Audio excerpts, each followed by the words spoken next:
And welcome to ETF Edge, your go-to place for everything exchange-traded funds. I'm your host, Bob Pisani.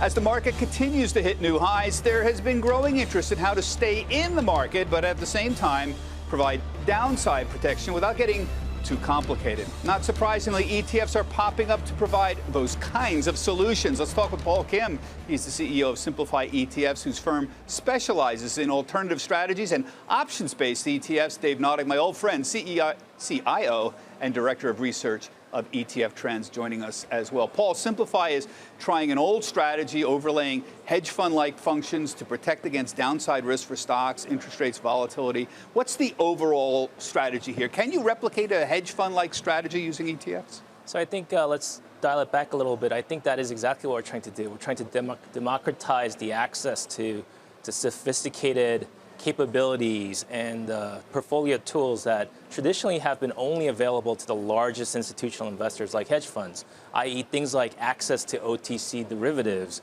access to thoughtful, well-constructed portfolio leverage, and thoughtful systematic strategies, and access, frankly, to talent. And so what we're trying to do at Simplify is disrupt the sort of classic 2-on-20, i.e. the hedge fund world, as well as structured products, as well as reinvent sort of what you could do inside of an ETF. Well, let me start with one of your strategies. Sure. Let's start with the equity strategy, for example. So you have this equity plus convexity ETF. Got to get a simpler title there. SPYC. SPYC. Okay. Yep. You're buying the S&P with an options overlay. Now, explain how that works.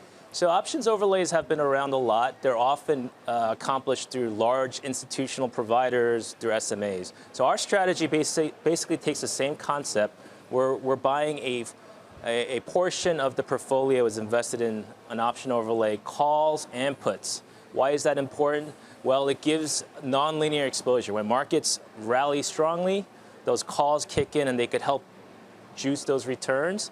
And when the markets sell off significantly, for example, what we saw in March, puts actually do a really great job in protecting a portfolio. And again, in today's environment where bonds are struggling to deliver that portfolio diversification, direct hedges using options are powerful. So here on SPYC, you have S&P 500. Basically, you're on the S&P 500, and then you have a small percent of options. These are put and call options as well? Yes, exactly. So it's 97% or 98% IVV, which is an underlying passive ETF.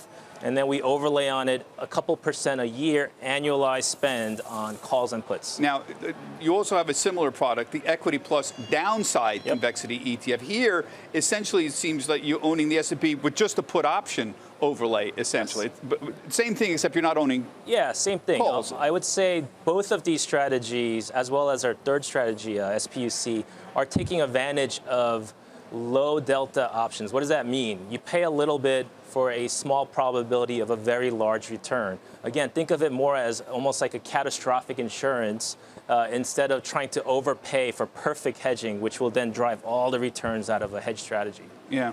So, Dave, weigh in on this. I mean, it makes sense for people who want to get some protection without getting too fancy. This seems like an interesting way to do it. For example, in this market, they're going to perform with the S&P 500, providing you don't get too much crazy volatility, the SPYC. Right. What we here and today, you're going to underperform a little bit with the put option strategy because 3% in put options. So you have to assume you're going to underperform if the markets are sort of boring and flat or slowly rising, which, a lot of the time that has been the market, this sort of endless bid market where we're up 0.5% another day and another day.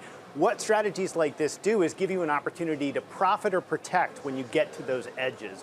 And a lot of advisors we talk to really talk about this tipping point market we're in, where it feels every day like things are a little overvalued, but they could melt up or melt down on almost any catalyst. That's what you're hedging here, is those melt up and melt down scenarios all in one package. This whole category of sort of protection ETFs has pulled in a lot of money in the last year. It has, because my impression is it's not that big. I mean, if you get $5 billion over the last year. Okay. That's a reasonable amount of money. Not all in Paul's products, but in that whole class of using options to sort of mold your returns, it's been about $5 billion year to date. There was a flurry of interest earlier in the year on protection against inflation. So we had the INFL, and we had the IVOL, right? Which I think they buy tips. They right? buy tips. They try to protect against the curve steepening. They're trying to protect against interest rates rising. Right. So it's sort of a multi-hedge strategy in IVOL. Right. A real darling. But that was a flurry of interest in protecting against higher, all of a sudden, inflation. Right. Inflation in general. Rates. Yeah. Yeah. Now you recently unveiled two new hedge fund-like products, one to protect against interest rates, the other to protect against volatility. Explain the interest rate one. Sure. So the interest rate strategy, ticker PFIX, is a brainchild of one of our managing partners, Harley Bassman, who actually is the father of the MOVE index. So he's been around the fixed income market and essentially allows access to ETF investors into the OTC derivatives market, specifically the swaptions market. That is the most liquid and the most sort of cost-efficient way of getting interest rate protection.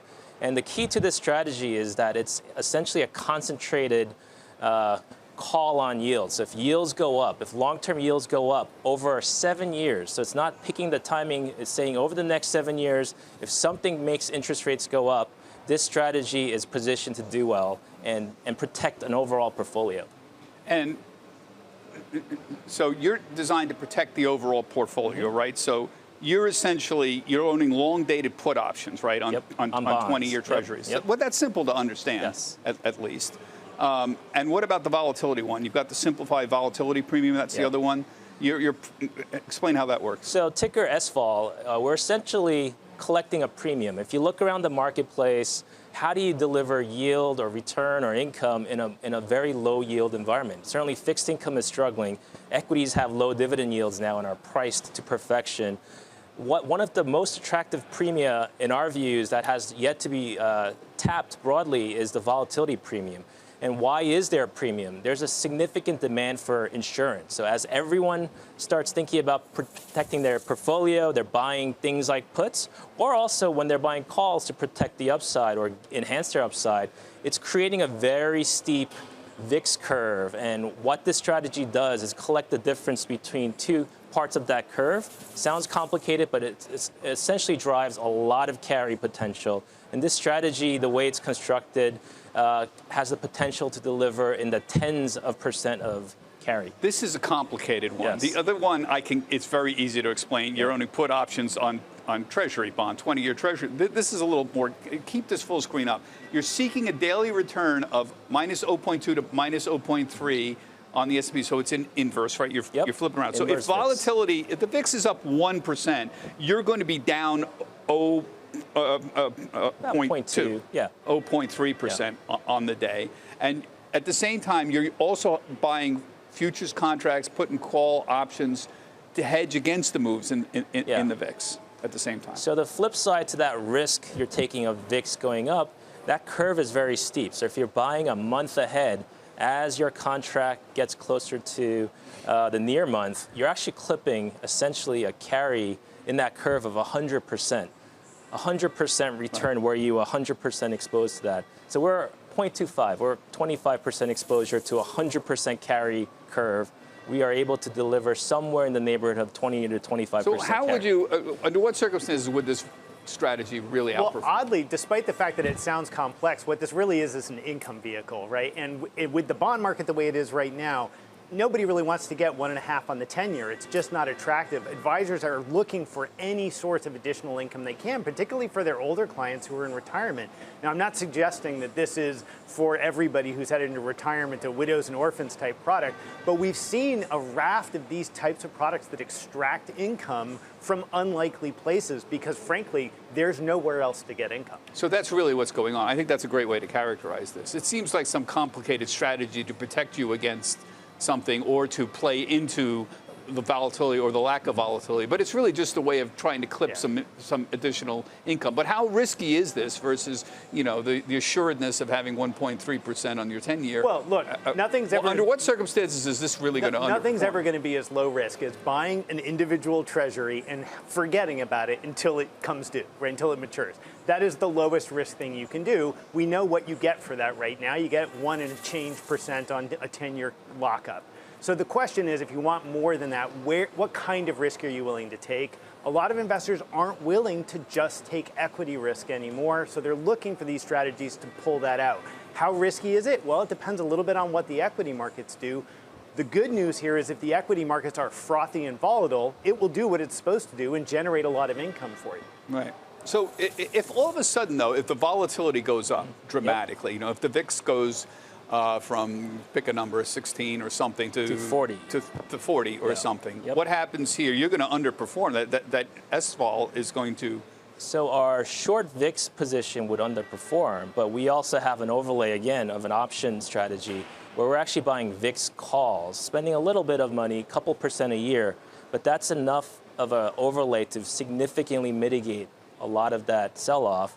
And if the VIX spike is steep enough, it could actually turn into a net gain in the overall strategy. So again, it's sort of trying to clip a carry, right, coupon off a very attractive curve, but while playing some defense through the use of limits through options. Now, there was a change in the regulatory environment last year to 40 Act funds that, I don't want to get too far in the weeds in this, but essentially allowed ETFs to do a lot more in the derivative space. And I take it you're one of the firms that were taking advantage of that idea, which I think is a good one. Is there any evidence that this is significantly becoming a big business using derivatives to... I'm intrigued by the ability to extract, because I think you characterize this very well. This is a play on people trying to get a little more money for their interest, and not so much a play necessarily on volatility even. So I think it's not what it necessarily looks like.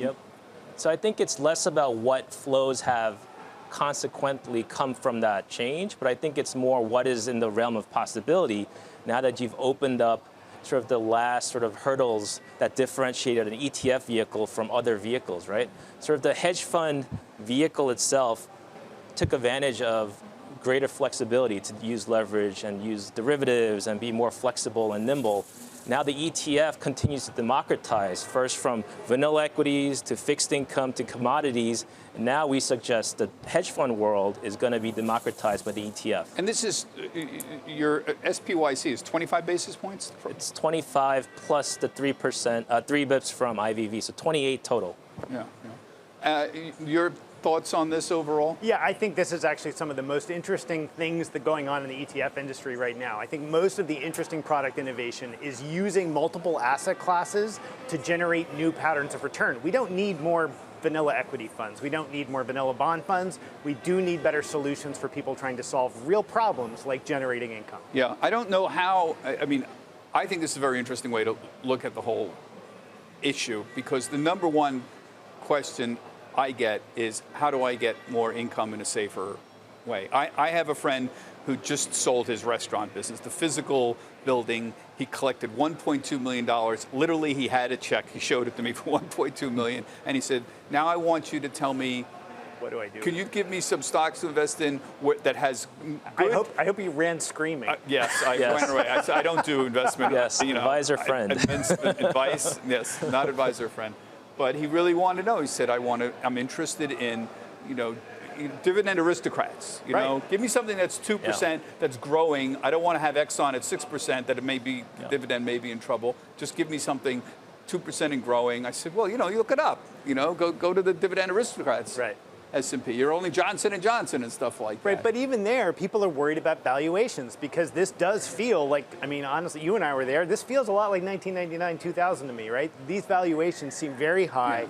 We have a lot of noise in the system. People are worried about that, so just buying dividends may not cut it. Yeah, except this time, it's not pets.com. I don't see a lot of pets.com out that's there. the NFT I know market. there is stuff that still is not making money, that's still on the horizon. But it doesn't feel exactly. Yeah, and this time you can't run to the bond market because the interest rate starting place is very different. Yeah, you're not going to go. There's no alternative. Where were we in 1999? What was the 4.5? 4.5? Yeah, that sounds right. Yeah. So it's a very different environment. That's a very different calculus there. Right. Thank you guys. Really appreciate your talk here. That's it for this week's ETF Edge. My thanks to Paul and Dave. We've asked Dave to stick around and chat about other developments in the ETF space for our ETF Edge podcast. Remember, you can see all of our shows on our website, etfedge.cnbc.com. Everybody have a healthy, happy, and safe trading week.